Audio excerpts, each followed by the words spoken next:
Hello and welcome inside episode 8 of the Scully Scoop podcast. I'm your host, Adam Scully. Awesome to have my good buddy Brian Black on the last pod. Some awesome stories from his time in the Hall of Fame, and potentially he might be the youngest person to have seen the Maple Leafs win their last 2 Stanley Cups in person. Well, today we're going to turn our attention to my career at TSN. I've been there since 2012 on the newsroom. I've been working on Junior Hockey Magazine since October of 2011, a show on TSN Radio that Gino Retta hosts. A few more gray hairs now, maybe the hairline's receding just a little bit, but it's been a fun time at TSN. And today, my guest is one of the anchors of Sportscentre, and that is Kara Wagland.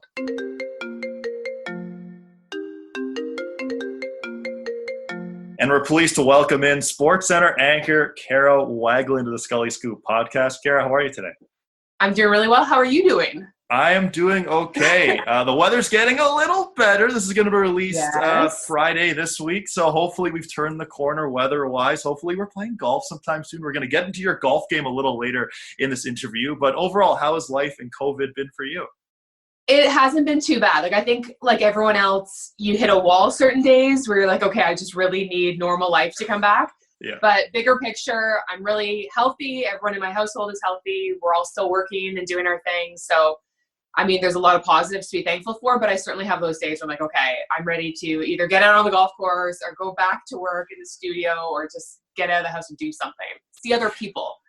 Yeah, see other human interaction. That's what I'm missing the most. And even watching things on TV, like seeing people hug or high five from past episodes of anything, I cringe at it now because it's like, oh, you guys shouldn't be touching each other.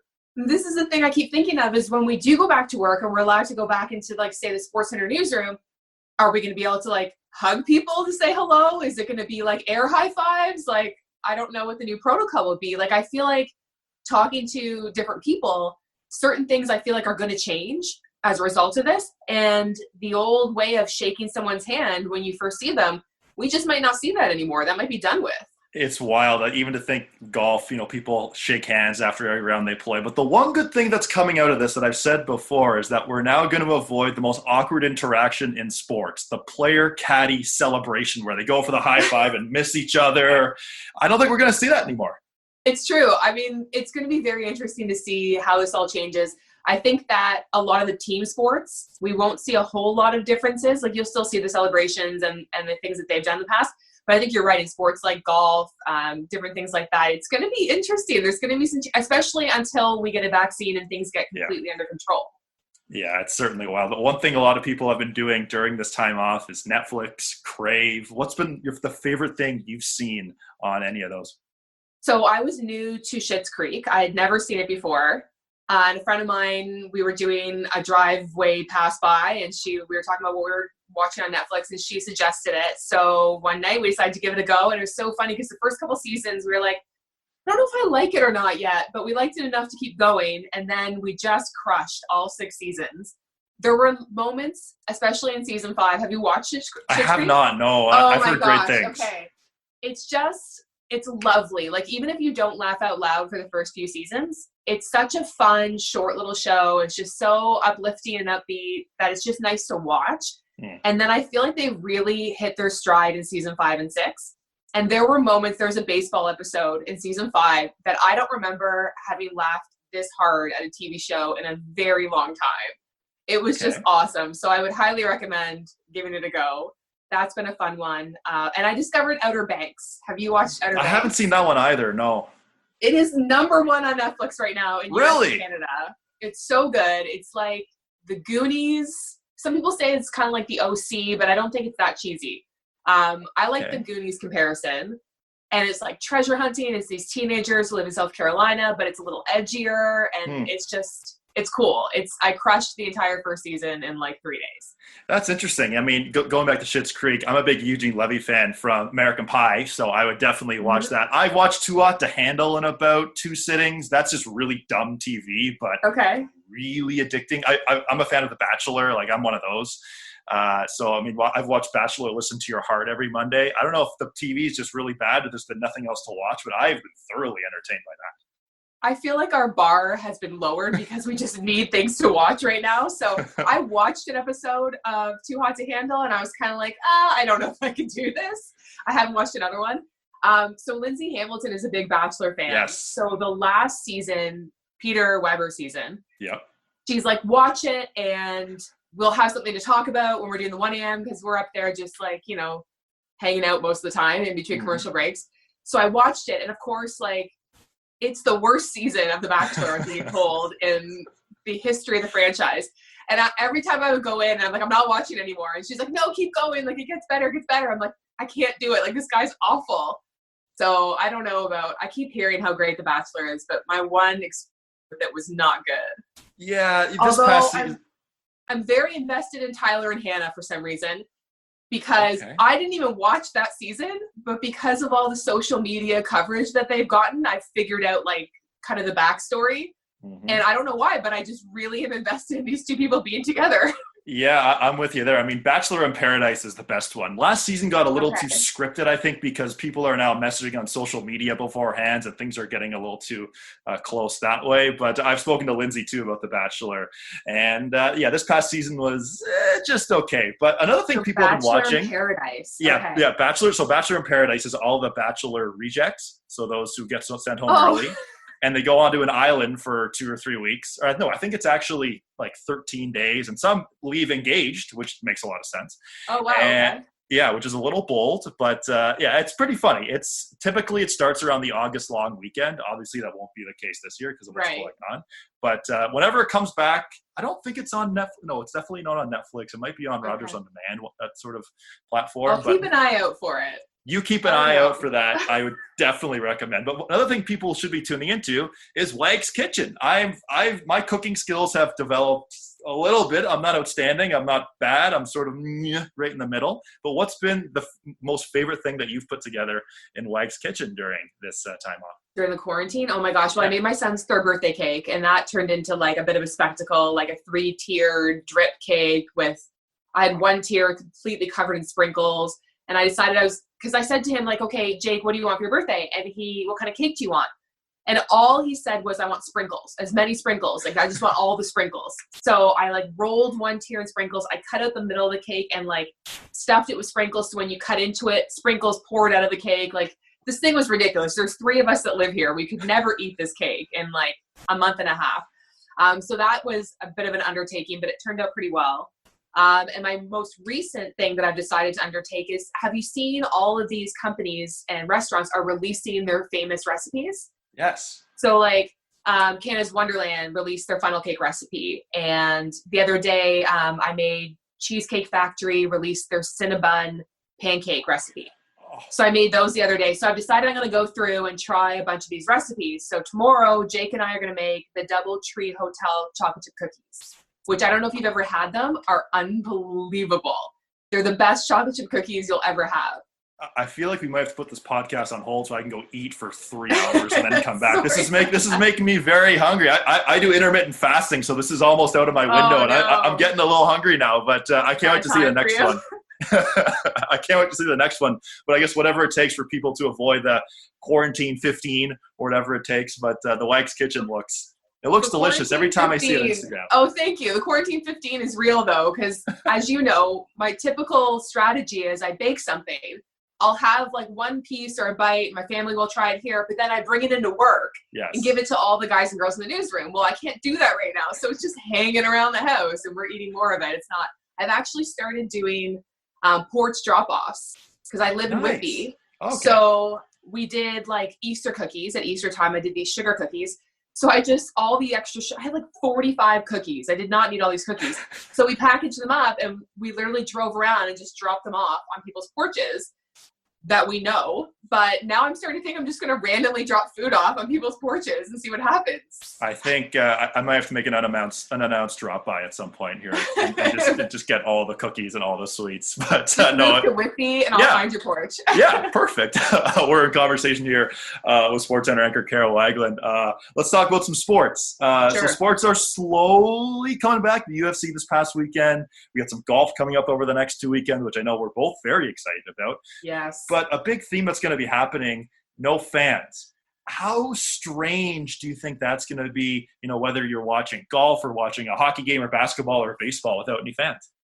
It's weird. And I think for me, the biggest thing is the lack of sound. So you're hearing like some leagues talk about how they're going to funnel in crowd noise. Yeah. I think you have to do that because otherwise it's just going to seem eerie. Yeah. When you can hear, like we talked about in hockey, there are obviously microphones around the stadium.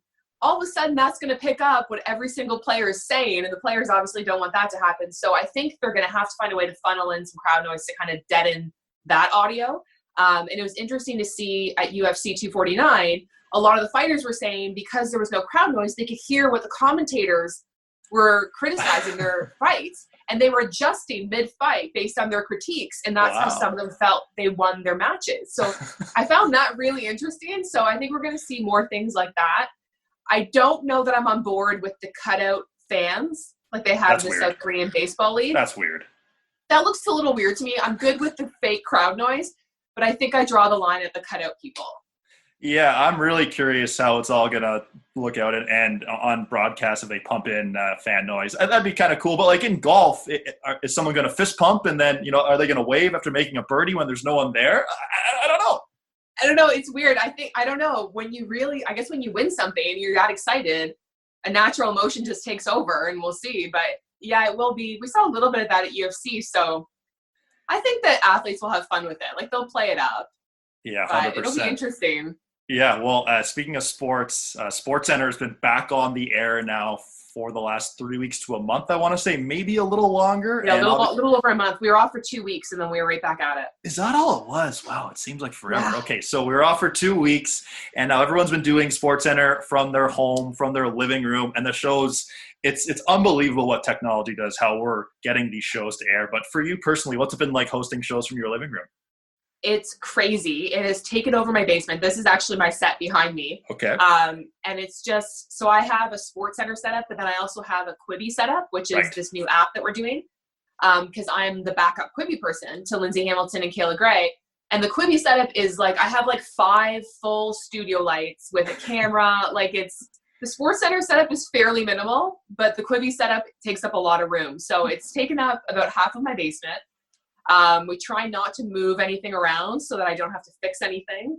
Mm-hmm. But it's phenomenal that we've been able to get this going. Like I never did think when this all happened, we would be able to successfully do shows from home. Mm-hmm. And now we're pushing the boundaries even further. Like we're starting to test.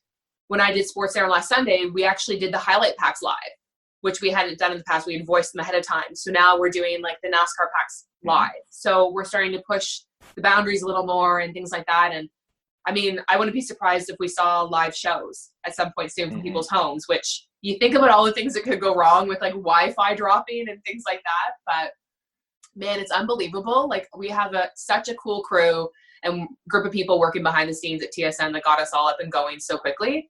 And it has worked pretty flawlessly. Like there's a few times that you forget to put your phone on Do Not Disturb in the middle of the show, and that happens, or someone's kid is yelling in the background. And I remember we taped a full hit with Craig Button, and it was like this 4.5 minute, meaty hit. Mm-hmm. And we get to the end of it, and our assignment editor was like, okay, guys, you can stop record and then send your files in. Mm-hmm. And Craig goes, we were supposed to be recording? Oh, no. I was like, no.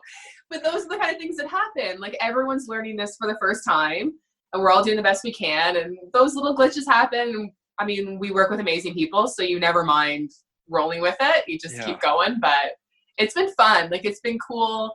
New things like this test you. Like obviously there's no prompters here. There's nothing like that. So it's like grassroots, and it's kind of cool to test yourself and be like, okay, I can do this from home and ad-lib my way through a whole show. Yeah, it's been funny too for Golf Talk Canada Radio every Saturday morning. There's an app on our phone that we download, and that somehow connects us into the studio, and it makes us sound like we're actually in studio, only using cool. your earbud mic plugged into your phone. So I had a buddy text me last week saying, "Did you go into your studio?" And I said, "No, I was sitting in a robe in my living room having a coffee." But it's radio, so no one would know. It's crazy how far technology has come, and thank goodness for it, or else we'd all be really bored. So yes.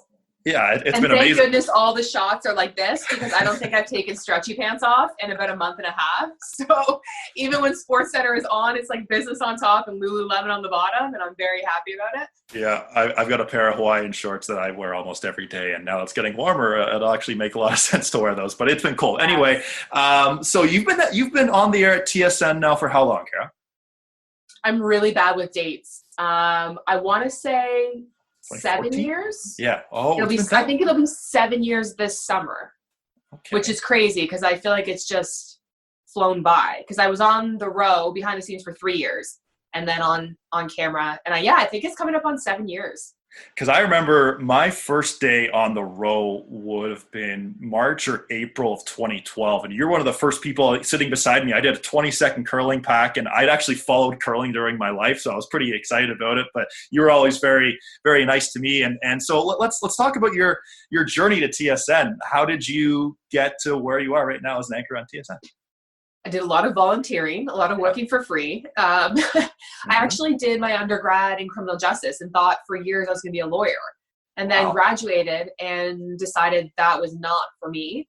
And then spent some time, like most people do when they get into university, kind of traveling to Australia, figured out what you want to do, and then decided, okay, journalism I think is for me. So went back to school and did like a post-grad, and then realized on air, like you do a lot of on air classes in school, and I seem to have a knack for it, and was like, this is really fun. Like, why not do this for a living?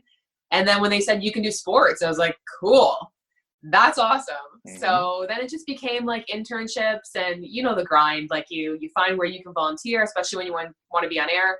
I didn't really want to move, all the way across Canada to some small market. Like that kind of seemed to be, you either do that or you stay and volunteer for free. So I stayed put, and I worked for 3 years with Rogers TV in Peel and hosted an OHL hockey show for them, which was awesome experience. Like I can't even tell you the things that you learn volunteering for a station like that. It's great. I feel so sad that so many of those small market sports departments have been cut now, because where are people learning? Like it's just insane. And then I got hired on the road with TSN behind the scenes, and was cutting highlight packs for Sportscentre and doing that kind of stuff. And that has been one of my favorite jobs I've ever had, because it's just, you work with the best people, and it's literally like a locker room. And like we watch sports, and I mean, there's some days I go in, I'm like, man, I just really wish I could clip a Blue Jays game all afternoon. Like it's just the best job. Yeah, you're literally getting paid to watch and write about sports. Like, does it get much better? With your buddies while you do it. Like you're hanging out with these cool people who love sports too, and you're all just kind of hanging and talking about the game. It was great. But I always wanted to be on air. So while I was working full time at TSN, I also continued to volunteer with Rogers, and then volunteered with another small station in Oshawa, getting some reporting experience. Right. Because I figured that was important to have, as well as anchoring. And then I finally got my first paid on air gig at CTV Kitchener. 3 years into TSN. So I would work Monday to Friday at TSN, and then I would drive to Kitchener on weekends and be their weekend sports anchor. And I did that for about 6 months. And it was kind of just, it's funny because you hear people like the old cliches of like preparation, and our luck is preparation meeting opportunity, or whatever it is. But that was really the case. Like I spent all these years preparing and making sure that I was ready to take on the opportunity when it came my way.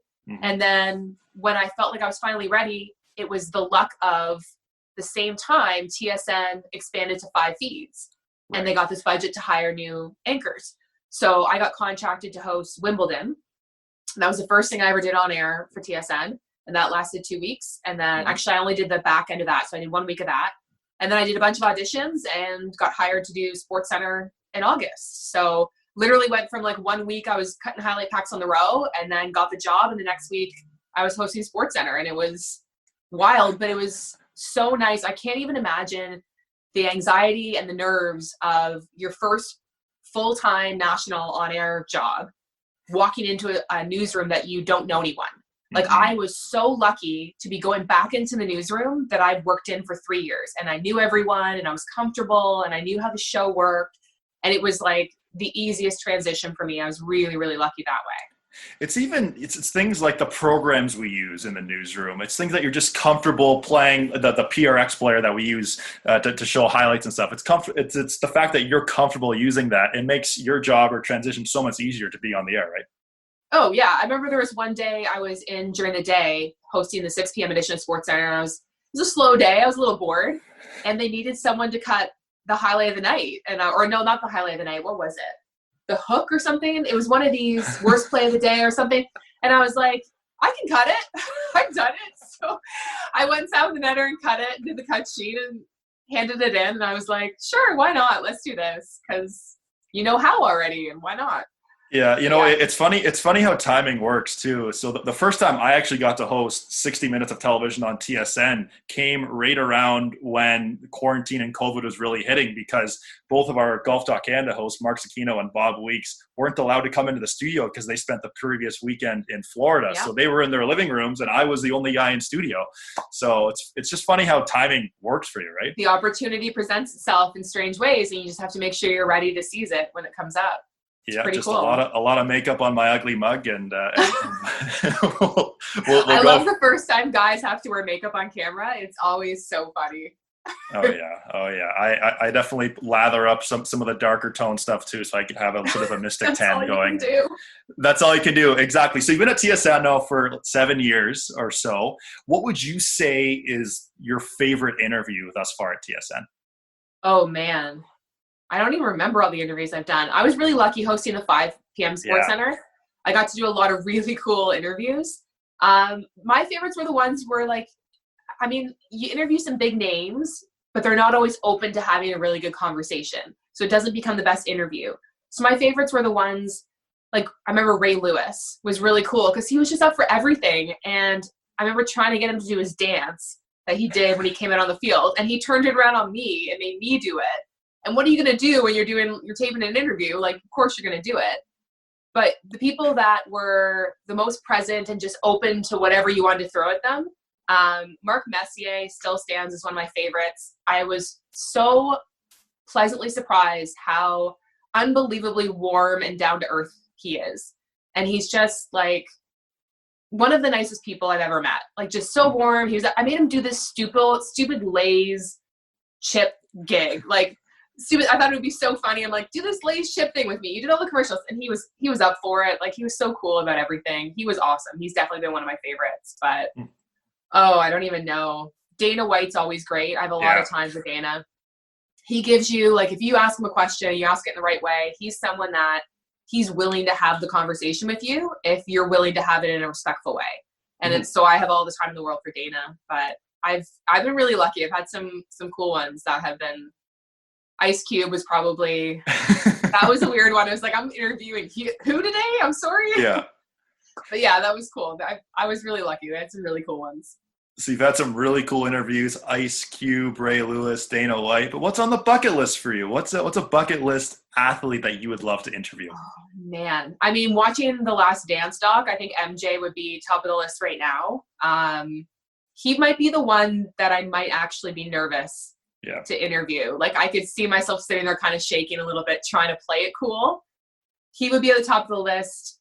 I mean, there's some big names, but I don't think they would have like Tom Brady. Sure, Tom Brady would be cool to interview, but I don't think I'd actually get anything out of him. So it's tough. Like, you're not going to turn that interview down, but I prefer doing interviews with people like Joel Embiid would be really cool because you don't know where that interview is going to go. Like, that would be really cool. I mean, Tiger Woods would be up there. Oh gosh, there's so many. My goodness. Brooke Henderson would be really cool to sit down with. Like, he seems super easy to talk to.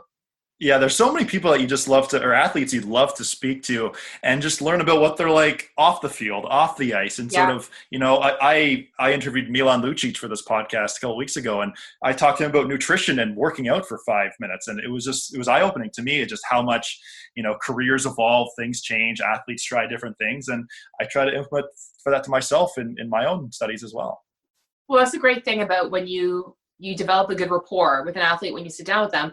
You can get into kind of those side alleys that people don't know about. Like, I'd love to sit down with Roger Federer because I think he has this really funny, silly side to him that a lot of people don't see because he's always been this, like, very stoic, professional athlete. But when you follow him on social media, now that he's on social media, it's like, wow, he's got a really silly side. So that could be a really fun interview. Like, it's cool to kind of unravel the other sides of these people and kind of get a different glimpse.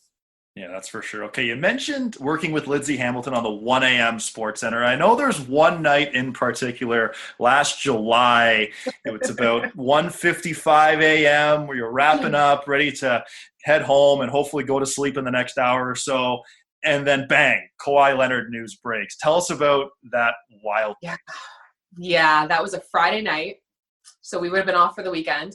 It was at 1:58 a.m. because we were 2 minutes away from being cleared to go home. And we were just about to go into our final block. And our producer got in our ear and said, Kawhi's going to LA. And we were like, you got to be kidding me. And poor Lindsay had covered a shift for someone. And then our scheduler had asked her to cover another time slot. So she had been on air since 10 p.m. And without a break. Like 10 p.m. right till 2. And then with that news breaking, we then went live straight until 5 a.m. So she was up from 10 p.m. till 5 a.m. So I had no reason to complain. But those are the kind of shows that are fun. Like you don't realize that you're on air for 4 hours straight because you're just going and you're reacting to the news. And especially at that time of day, like you're calling people, waking them up, trying to get them on the show, like our analysts and stuff, but people are sleeping, they have their phones on silent. Like, it's just mass pandemonium, but it's so much fun because is like that. Like, I remember also being on air with Nabil Kareem when the Jays acquired Troy Tulowitzki. And yes. I remember our producer getting our ear and saying the Jays just got Tulowitzki. And I think I said, like, F you, that there's no way that happened. And he's like, no, seriously, they just got Tulo. And I was like, oh my God. And then, like, it's so exciting. They just bring you on camera and you just talk about it. And that's so much fun. So both of those nights were a lot of fun. But yeah, the Kawhi you had a little bit of disappointment because you're a fan and you wish you would have stayed. But then there's just so many layers to break down and talk about. And then literally 10 minutes after that broke, the news that Paul George was going to LA as well. It was like, oh my gosh, well now we have so much to talk about. So when you have to do 4 hours of live television, you have enough to talk about to fill it. So it ended up being like your adrenaline kicks in and you're just flying. And then when you're done at 5 a.m., you crash really hard and you hope you can make it home. But it's those are the nights you remember. They're a lot of fun. Yeah, 4 hours of live television in the middle of the night too. So middle of the night. Yeah. Yeah. But you don't have to worry about staying awake. The adrenaline keeps you up. It's good. Well, I remember throughout that whole, 10 days, a week previous, the Kawhi watch, him flying into Toronto, the secret meetings in Liberty Village, and then for it to break at 2 o'clock in the morning on a Saturday morning, really.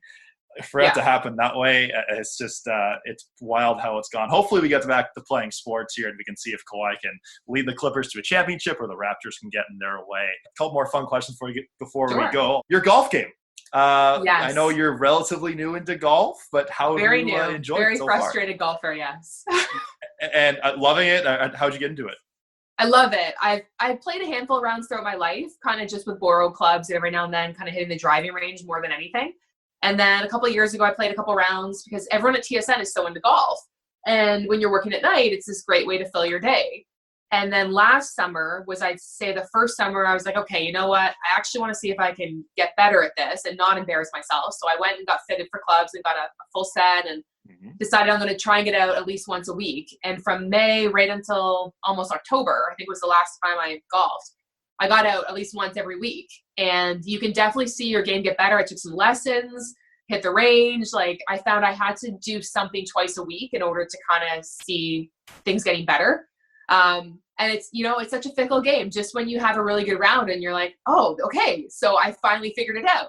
Then your next round you crash and burn. Like, it's such a fickle game, but I just love, it really makes a difference when you get out with a great foursome. Because it really, to me, I found it really matters who you golf with. Like, if you have the same style and you're laid back, you like to play the game the same way, it can make a big difference. But it's just enjoyable, especially when it's beautiful weather. The courses are just beautiful and you're out there. It's tough sometimes to set aside 4, 5, 6 hours, depending on how long it's taking you for a round. But man, what better way to spend an afternoon? Like, it's just, you leave the golf course and you just have so much energy for the rest of the day. I remember people saying, I don't know how you can play around and then come into work.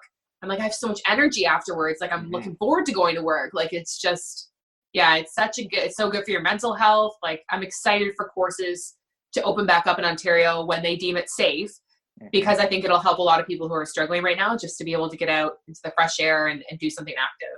Yeah, I couldn't agree more with that. I can't wait to go out and play golf. And golf it's a game of frustration. It's a game of repetition. It's a game of being uncomfortable because you're doing things that you don't think are going to work, but they actually do end up working. But I feel like this summer we should get some sort of match going. I've played golf with Lindsay Hamilton twice, and when she connects, she absolutely hammers the ball. Yeah, but maybe us and maybe some of the TSN gang will have to get out and get a good TSN Ryder Cup going or something.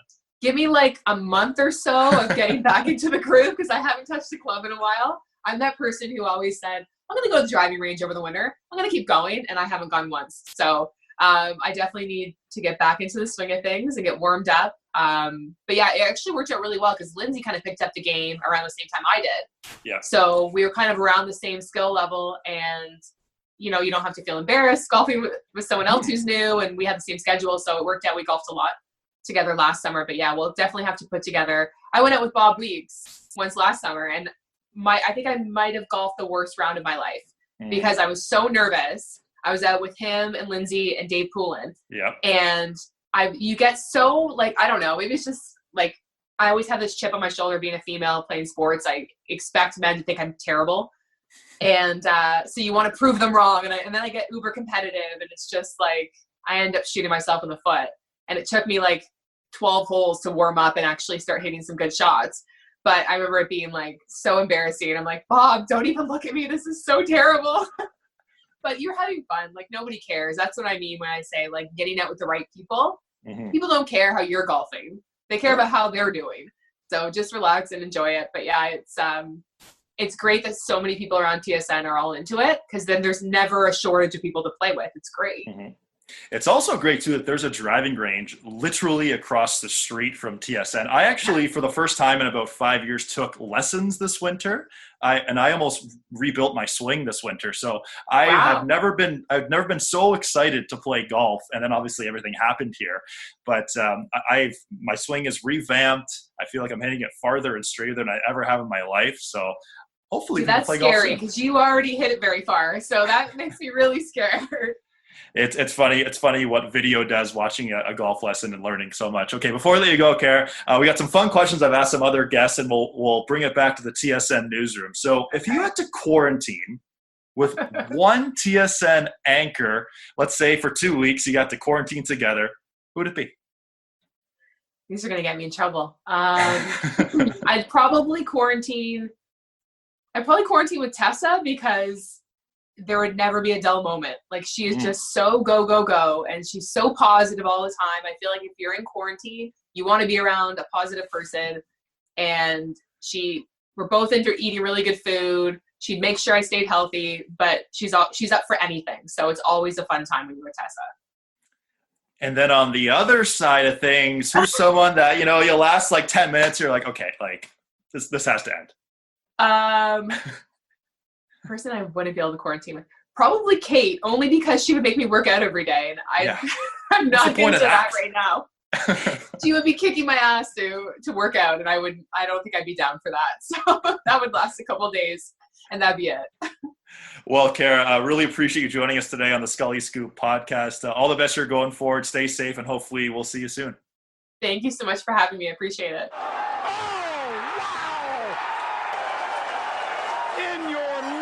Have you seen anything like that? Many thanks to Kara Wagland for joining us here on the Scully Scoop podcast, and looking forward to seeing her on Sportscentre again very soon. This has been another fun episode of the Scully Scoop podcast. You can follow us on Instagram at Scully Scoop, and I continue to drop these podcasts on Twitter. Follow me at Adam_Scully. I'm looking forward to releasing episode 9 because we have another member of Team Canada's World Junior Gold Medal winning team. He's going to be joining me on the next pod. He's also an LA Kings prospect, and he had a big impact on the gold medal game. Looking forward to releasing that podcast very soon. Well, this has been another fun episode of the Scully Scoop podcast. We'll see you next time.